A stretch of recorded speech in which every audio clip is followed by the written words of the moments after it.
Hello बच्चों, स्वागत है आपका मेरे यूट्यूब चैनल पे। आज हम शिक्षा निदेशालय द्वारा दी गई क्लास 7 की वर्कशीट 29 डिस्कस करेंगे।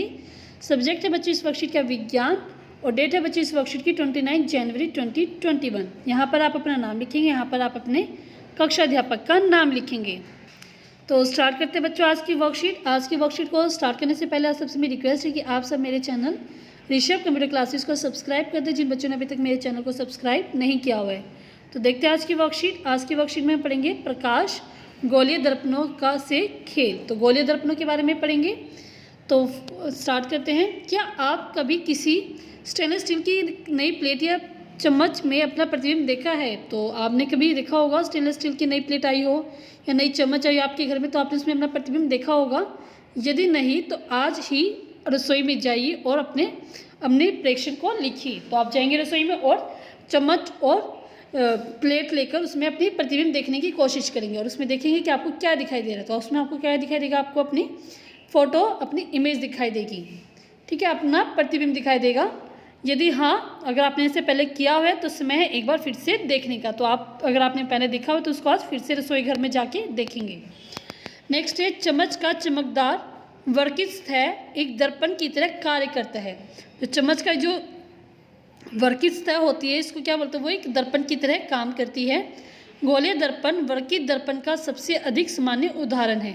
तो गोलीय दर्पण जो होता है वो वर्कित दर्पण का मतलब वर्कित दर्पण में गोलीय दर्पण सबसे उसका सामान्य उदाहरण है। तो देखते हैं गोलीय दर्पण की क्या क्या टाइप होते हैं।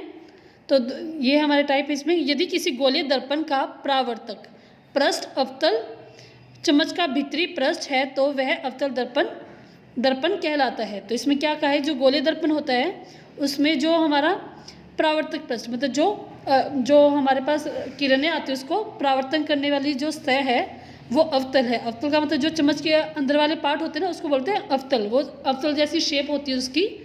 तो अगर वो अवतल है तो क्या कहलाएगा? अवतल दर्पण कहलाता है। नेक्स्ट है, यदि परावर्तक पृष्ठ मतलब जो किरणों को परावर्तक करता है, अगर वो परावर्तक पृष्ठ उत्तल है। उत्तल का मतलब क्या है? जो चम्मच का भारी पृष्ठ, जो चम्मच का बाहर वाला जो पार्ट होता है उसकी जो शेप होती है उसको बोलते हैं उत्तल। अगर वो उत्तल है तो वो उत्तल दर्पण कहलाएगा। अगर उसकी शेप अवतल है तो वो अवतल दर्पण कहलाएगा। अवतल का मतलब क्या है? जो चम्मच का भीतरी भाग होता है उसको बोलते हैं, जिसमें आप खाना डाल के खाते हो ना, वो अंदर वाला भाग हो गया।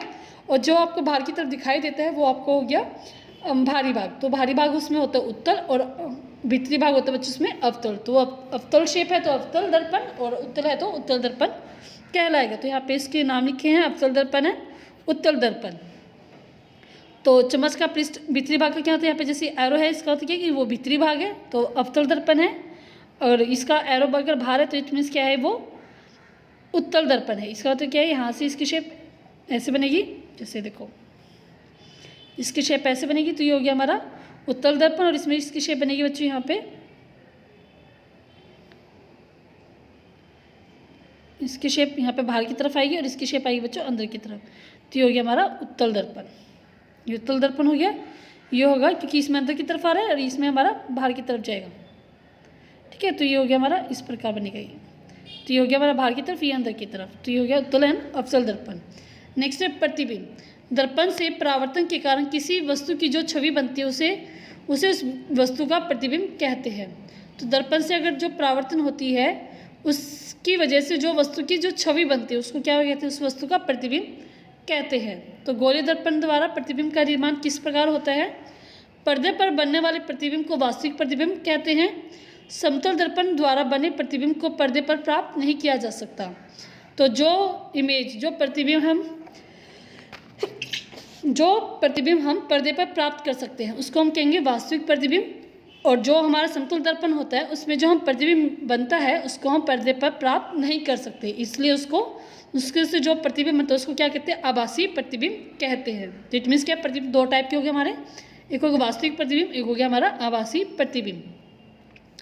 तो अवतल दर्पण जो होता है वो क्या बनाता है? अवतल दर्पण द्वारा बना प्रतिबिंब आकार में वस्तु से छोटा या बड़ा हो सकता है। तो इट मीन्स क्या, जो अवतल दर्पण होता है वो जो प्रतिबिंब बनाता है जो हमारी वस्तु होती है उससे छोटा भी बन सकता है और इससे बड़ा भी बन सकता है। और प्रतिबिंब वास्तविक और आभासी हो सकते हैं। इसमें वास्तविक भी बन सकता है मतलब पर्दे पर प्राप्त भी हो सकता है, पर्दे पर प्राप्त नहीं भी हो सकता है। लेकिन जो है उत्तल दर्पण में क्या होता है, किसी वस्तु का आभासी और सीधा प्रतिबिंब बनता है। ये क्या बनाता है, आभासी बनाता है और सीधा प्रतिबिंब बनाता है। प्रतिबिंब का आकार वस्तु के आकार से हमेशा छोटा होता है, मतलब जो अगर वस्तु का आकार इतना बड़ा है तो वो हमेशा छोटा ही प्रतिबिंब बनाता है। अब देखते हैं गोले दर्पणों का उपयोग कहाँ कहाँ होता है। फर्स्ट, अवतल दर्पण का उपयोग दंत चिकित्सक दांतों का बड़ा प्रतिबिंब देखने के लिए करते हैं।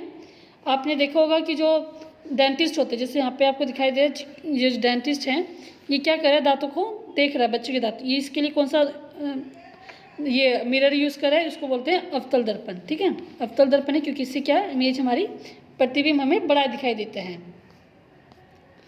ठीक है, और कहाँ कहाँ यूज़ होता है हमारा अवतल दर्पण। टॉर्च, कारों, स्कूटरों के अग्रदीप, हेडलाइट के परावर्तक पृष्ठ की आकृति भी अवतल होती हैं, तो इस समय भी अवतल दर्पण यूज़ होता है।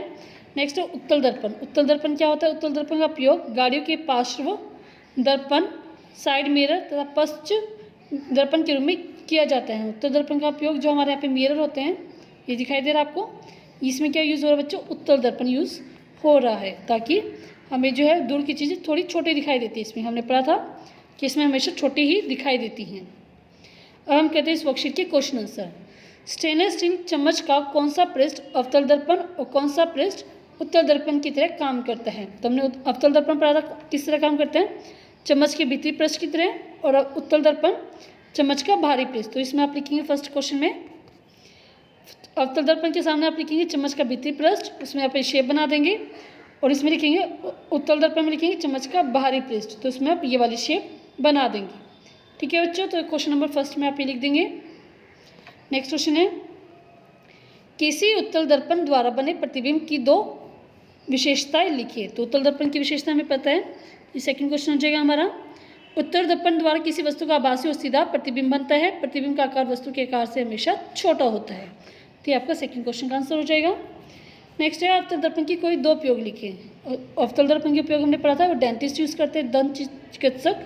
तो यहाँ पे आप लिखेंगे, यहाँ से लेकर आप इसको पूरा ही लिख लेंगे। ठीक है, तो क्वेश्चन नंबर थर्ड का हो जाएगा, दंत चिकित्सक यूज़ करते हैं। टॉर्च, कार, स्कूटर के अग्रदीप के परावर्तक पृष्ठ की आकृति भी अवतल है। तो ये आपका क्वेश्चन नंबर थर्ड का आंसर हो जाएगा। तो पूरी वर्कशीट बच्चों हमारी कंप्लीट हो गई है। अगर आपको वर्कशीट समझ में आई, अच्छी लगी है, तो जल्दी से जल्दी बच्चों आप मेरे चैनल ऋषभ कंप्यूटर क्लासेस को सब्सक्राइब कर दें। वीडियो अच्छी लगी तो लाइक करें, शेयर करें और कमेंट करके ज़रूर बताएं कि आपको वीडियो कैसे लगी। कोई डाउट, कोई प्रॉब्लम तो वो भी आप मुझे कमेंट सेक्शन में बता सकते हैं। थैंक यू बच्चों, हैव ए नाइस डे।